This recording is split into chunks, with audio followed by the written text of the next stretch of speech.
குடிசெய்வல் என்னும் ஒருவர்க்கு தெய்வம் மடிதற்று தான் முந்துரும். என் மக்களை உயர்த்துவேன் என்று மிகுந்த மன உறுதியுடன் முயற்சி செய்யும் ஒருவருக்கு தெய்வமே வரிந்து கட்டிக்கொண்டு உதவி செய்து அவருக்கு வெற்றியை தேடித்தரும்.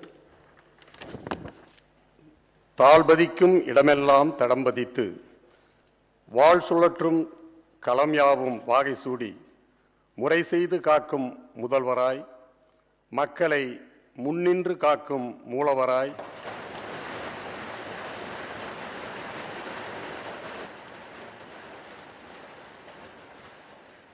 தமிழ் மண்ணை இமயத்து தேசத்தில் தலைநாடாக்கி வையத்தில் இணையில்லா நாடு எம் நாடு என திகழ நாள்தோறும் வரம் அருளும் மாண்புமிகு தமிழ்நாடு முதலமைச்சர்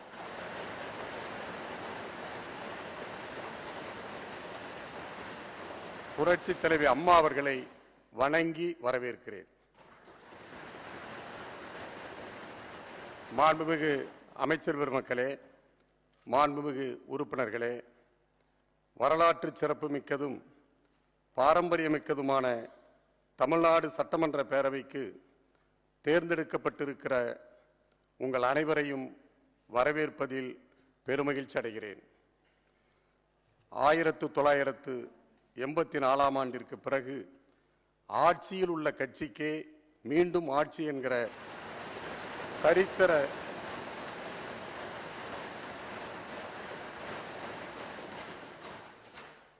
சரித்திர சாதனை மாண்புமிகு தமிழ்நாடு முதலமைச்சர் புரட்சி தலைவி அம்மா அவர்களின் நல்லாட்சிக்கு கிடைத்த மற்றொரு மாபெரும் அங்கீகாரமாகும். எளியவனாகிய என்னை வரலாற்று சிறப்புமிக்க இந்த இருக்கையிலே அமர்வதற்கு ஒரு மாபெரும் வாய்ப்பை உருவாக்கி தந்திருக்கிற மாண்புமிகு முதலமைச்சர் புரட்சி தலைவி அம்மா அவர்களுக்கும் மேதகு ஆளுநர் அவர்களுக்கும் எனது உளங்கனிந்த நன்றியை தெரிவித்துக் கொள்கிறேன்.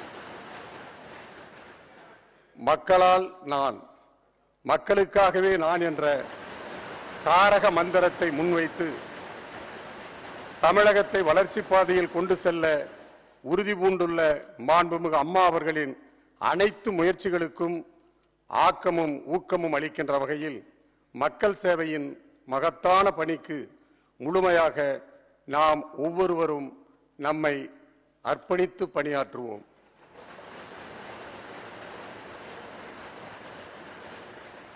Coming together is a beginning. Keeping together is progress. Working together is success. என்றார் ஹென்றி ஃபோர்ட். எனவே நாம் அனைவரும் ஒன்றுபட்டு உழைப்போம். மாண்புமிகு அம்மா அவர்களின் தலைமையின் கீழ் தமிழ்நாட்டை உயர்வடைய செய்வோம். மாண்புமிகு உறுப்பினர்களே, பேரவைக்கு உறுப்பினர்களாக தேர்ந்தெடுக்கப்பட்டுள்ள நாம் இப்பேரவையின் அலுவல்களை ஏற்று நடத்துவதற்கு முன் இந்திய அரசமைப்பு சட்டத்தின்படி அதற்குரிய உறுதிமொழியை எடுத்துக்கொள்ள வேண்டும்.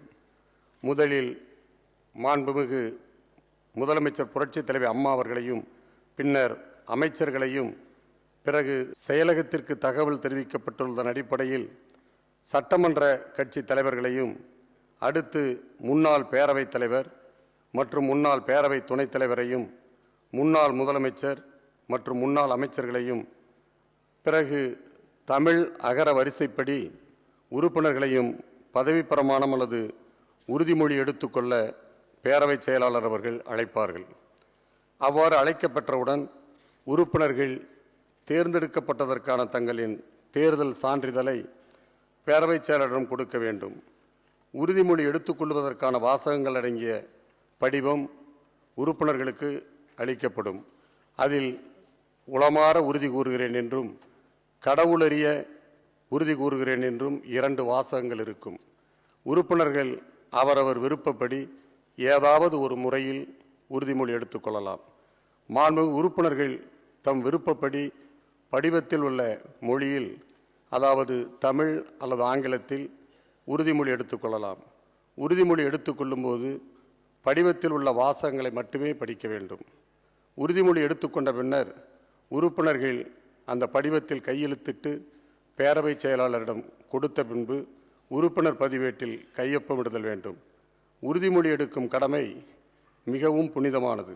எனவே உறுதிமொழி எடுக்கும் நிகழ்ச்சியின் போது மாண்புமிகு உறுப்பினர்கள் பேரவையில் அமைதியாக இருக்குமாறு கேட்டுக்கொள்கிறேன். இந்திய அரசமைப்பு சட்டத்தின்படி எடுக்கப்பட வேண்டிய உறுதிமொழியை நான் ஏற்கனவே 23/5/2016 அன்று மேதகு ஆளுநர் அவர்கள் முன்னிலையில் எடுத்துக்கொண்டு விட்டதால் இப்போது முதலில் உறுப்பினர் பதிவேட்டில் விதிகளில் குறிப்பிட்டுள்ளபடி பேரவை செயலாளர் முன்னிலையில் கையெழுத்திடுகிறேன்.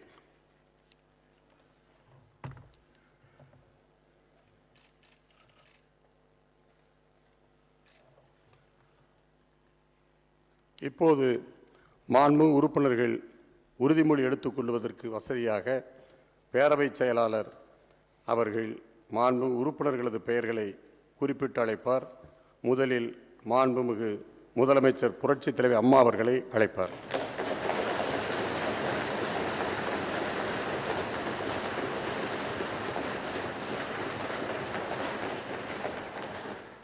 மாண்புமிகு முதலமைச்சர் அவர்கள்.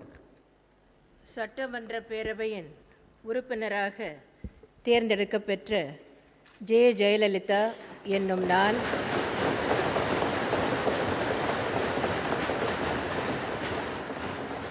சட்ட முறைப்படி நிறுவப்பெற்றுள்ள இந்திய அரசியலமைப்பு சட்டத்தில் உண்மையான நம்பிக்கையும் பற்றுறுதியும் கொண்டிருப்பேன் என்றும் இந்திய நாட்டின் இறையாண்மையையும் ஒருமைப்பாட்டையும் நிலைநிறுத்துவேன் என்றும் நான் மேற்கொள்ள இருக்கும் கடமையை நேர்மையுடன் நிறைவேற்றுவேன் என்றும் கடவுள் அறிய உறுதி கூறுகிறேன்.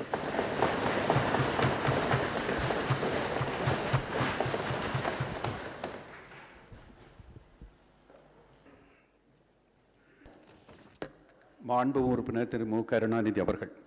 சட்டமன்ற பேரவையின் உறுப்பினராக தேர்ந்தெடுக்கப்பட்டுள்ள மு. கருணாநிதி என்னும் நான் சட்டமுறைப்படி நிறுவப்பெற்றுள்ள இந்திய அரசியலமைப்பு சட்டத்தில் உண்மையான நம்பிக்கையும் பற்றுறுதியும் கொண்டிருப்பேன் என்றும் இந்திய நாட்டின் இறையாண்மையையும் ஒருமைப்பாட்டையும் நிறைவேற்றுவேன் என்றும் நான் மேற்கொள்ள இருக்கும் கடமையை நேர்மையுடன் நிறைவேற்றுவேன் என்றும்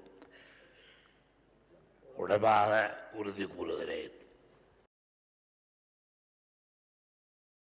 மாண்பு உறுப்பினர் திரு மு. க. ஸ்டாலின் அவர்கள். சட்டப்பேரவையின் உறுப்பினராக தேர்ந்தெடுக்கப்பெற்ற மு. க. ஸ்டாலின் என்னும் நான் சட்ட முறைப்படி நிறுவப்பெற்றுள்ள இந்திய அரசியலமைப்பு சட்டத்தின் உண்மையான நம்பிக்கையும் பற்றுறுதியும் கொண்டிருப்பேன் என்றும் இந்திய நாட்டின் இறையாண்மையையும் ஒருமைப்பாட்டையும் நிலைநிறுத்துவேன் என்றும் நான் மேற்கொள்ள இருக்கும் கடமையை நேர்மையுடன் நிறைவேற்றுவேன் என்றும் உளமாற உறுதி கூறுகிறேன்.